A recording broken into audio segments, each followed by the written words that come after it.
Mr. Speaker, sir, I also rise to join the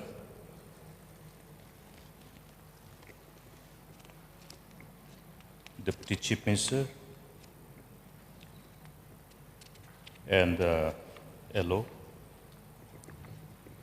in condoling the demise of number of illustrious leaders, including the leaders from our own state and the rest of the country. As usual, when we sit in this August House on the first day, we are confronted by this situation where we are reminded of many leaders who have served the people, the state and the nation as a whole in their different capacities and have been instrumental in shaping the whole socio-political landscape of the respective states and the nation as a whole. I pay my tribute and homage to all these leaders who have left us. We have lost as many as 19 illustrious leaders in the last preceding months, and from amongst them, yes, some of them who were from our own state, whom we have known so closely. I would like to make a particular reference to one of such leaders,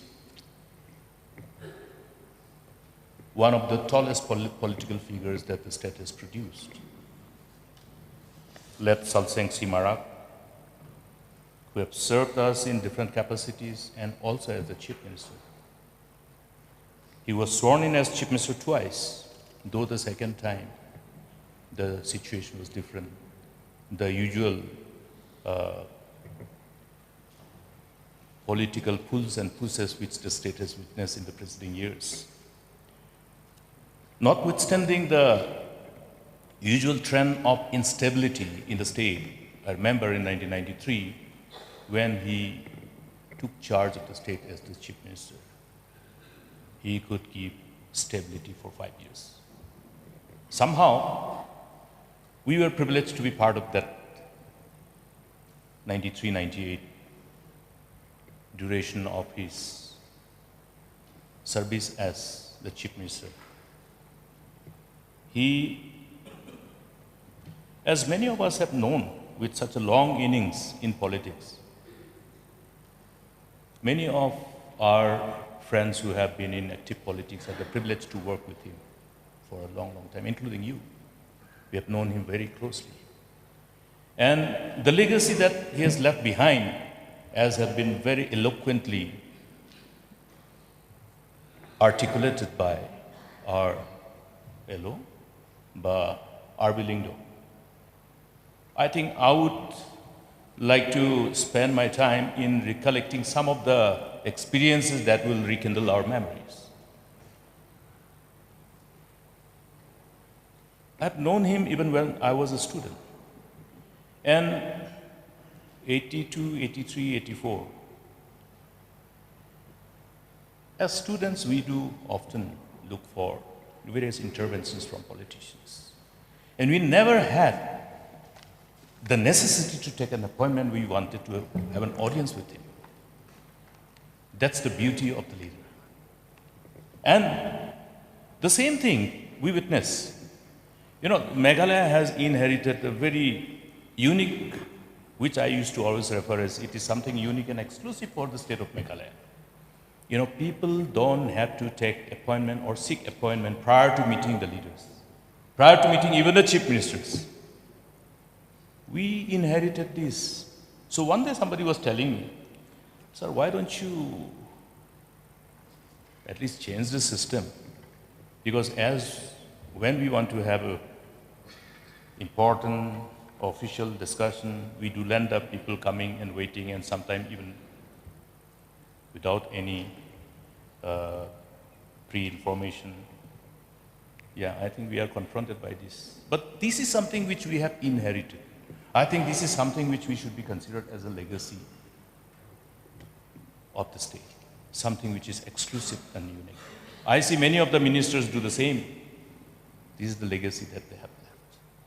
Remember, all the MLAs, whenever we wanted to meet him, either in office or in the house, sometimes they were taken by surprise because some of the young MLAs have entered. The age gap was so much. I remember one incident when we, who were somehow from generation perspective, were considered as the new generation amongst the elected members in 93, 98. Because LEP SC Marak used to have some kind of exclusive practice where he will be a host every night. He used to be a host for everybody. And I do not know how many dinners I have been privileged to have and share with him. Similarly, I think many will agree. Whoever had the privilege to be part of this, the people who were within that circle had the privilege to really be part of that great celebration. The friends used to narrate about the experiences which were very different. That every time we go and meet him in the evening,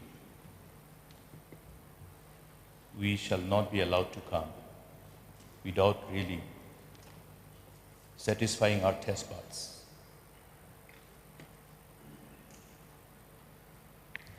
Ever willing to host people. Last time when I met him in his residence in Resu Belpara, since it was in the evening, he made it a point to ask me to have dinner with him. So that whole legacy, that as a politician, I think how many politicians, how many MLAs and how many ministers must have had dinner with him and lunch with him and breakfast with him. I think it will be very difficult for us to remember it. So that was the kind of speciality that this man demonstrated. And his love for music. Evening when we go for dinner, there'll be somebody playing the guitar and somebody singing the song that he used to like. I remember James Mervyn Pariat used to be a good guitarist. He used to be always there with the guitar, and that's how the whole environment was. Then, in respect of his clarity in taking decision, the decisions that he took during his tenure as Chief Minister in 93, during 93 and 98, I think they are worth remembering. I remember in 1993, the main issue during the election was the erection of border pillar in the western part of the state of Meghalaya. I don't know how many of us remember this. We have the honorable member from Dalu, who was then the MLA of Kerapara. We were of the same batch, 93 batch.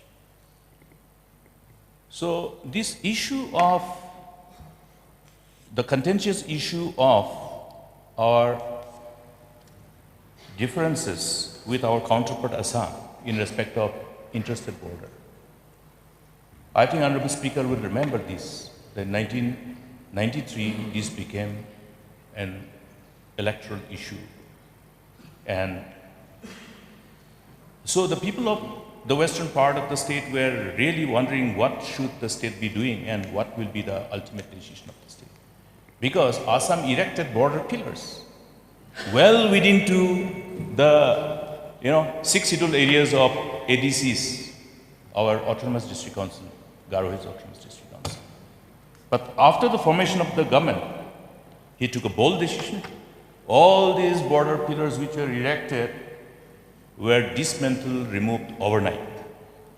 That is the decision that gave the kind of confidence and hope in the people who were in power.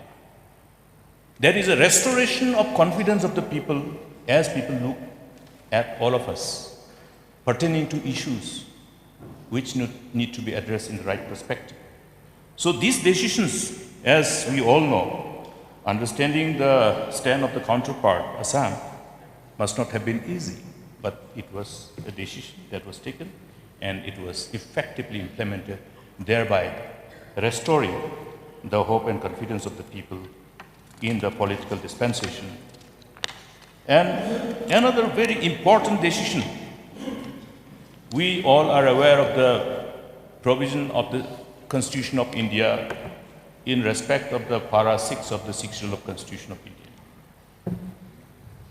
The administration of the lower primary schools, which are vested with district councils. How many years the lower primary school teachers suffered and pleaded with the authorities to take into cognizance the very fact that district council was not in a position to run the primary schools anymore. We have seen the agonies of the lower primary school teachers. I have seen when I was growing up as a child, because my late mother told me how to run a shop, so I was running a shop. So every primary school teachers then, when they were under the administration of district council, due to non-receipt of salary, they had to always ask credit from the shops. But a decisive decision to take over the administration of the lower primary schools, I think we should remember this. A decisive decision, thereby putting an end into the agony of these countless teachers who have suffered for so many years. They were given relief, and with freshness they started serving the people with greater zeal. So these are important decisions, and also to restore peace. Remember that decision to enter into a truce agreement to bring an end to the rising militancy in the state. They did a number of initiatives. One of them was the truce between the Achik Livers and Makrak army to put an end to this militancy in Garo Hills at least. Though in the eastern part, the whole same thing could not be achieved due to various other reasons, but at least partly the western part, restoration of peace was achieved during his time. And many initiatives besides these few that I have said, but I would like to end by only reminding us of, yes, the core values that he has demonstrated during his innings as politician and while he was in power, while he was the chief. Yes, the capacity to demonstrate simplicity and humility, the capacity to be able to look at the pains of the people and be approachable and to give comfort. I know that as we had quite a age difference, our thoughts and his thoughts were a little different, but I learned many things from him as well. The patience, the power of patience. Because as I entered this Aga's house, I was young, I was impatient. And there was a time when since we had agreed and disagreed on many things, I think there were quite a number of areas where we disagreed. And we disagreed to that extent that at one point of time, I had to contest against him for the PCC president. That was one of the time. Then, of course, it was quite interesting. The votes were equal, same votes. But that was because of the, as young men, we do sometimes often demonstrate our eagerness to get things done and become victim of impatience. But one day he told me, young man, there is a,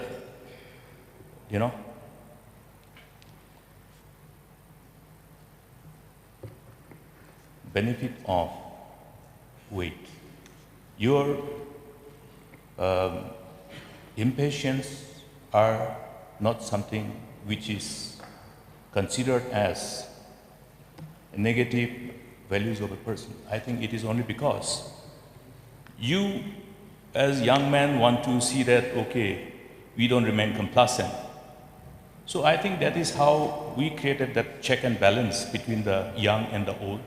And subsequent to that, we saw a beautiful blend of the young and old in the politics of Meghalaya. We saw many more young men being encouraged by the senior leaders, and that's how we see today the whole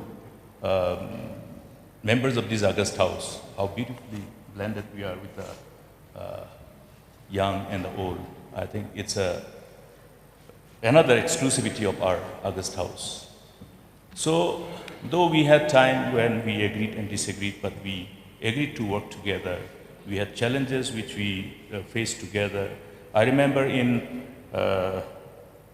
2018, when all the friends were deciding not to contest, he also indicated that he is not willing to contest. I had to go and virtually request him and appeal to him, sir, please don't do this. Please don't give up contest.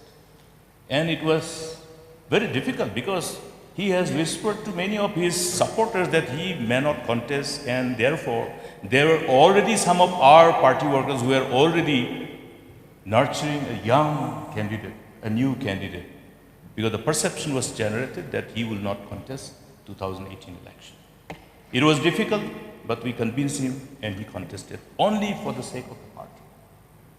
Just to ensure that the perception that all the senior leaders are leaving and then giving up, and therefore Congress is left with only few of them, because that is the time when we saw all the trend of many of our friends leaving the party. For whatever reasons, we know it, but I remain grateful to him that despite the visible challenges that he could foresee pertaining to the outcome of that electoral battle, he agreed to contest for the sake of the party. I remain grateful to him, Mr. Speaker, sir. I have learned many things. I stand enriched by being part of the team who could work with this illustrious leader and who had definitely been a guide, a teacher, and an inspiration for me and for many others. I would like to pray that the members of the Piri family find solace and comfort. My prayers are there. I join my other colleagues in my prayers for the Piri family. And I also remember one of the leaders, Buddha Bhattacharya, late Buddha Bhattacharya. He was the chief minister between 2001, 6 and 11. So I could see in this man how he articulated issues pertaining to the states, and how he would go beyond the boundaries of West Bengal when issues pertaining to the region was required to be discussed at the national level. The privilege of being in a number of meetings together. And why I'm trying to remember him is because, again, this man, led Buddha Bhattacharya, a very rare breed of politician, very rare breed of politicians, the breed which we don't see anymore. I hope I hope people still produce similar breed of politicians in future. But that will require lots of in-depth understanding about the value of core values that as politicians one should be expected of demonstrating.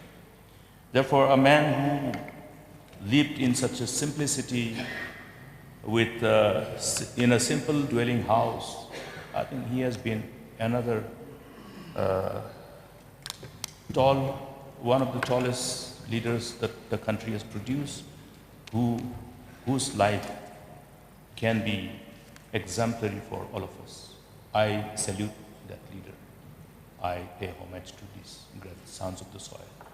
And besides them, Mr. Speaker, sir, yes, we have lost many friends. My prayers are there with all of you for them and for the Biri family. I join all of you in praying for their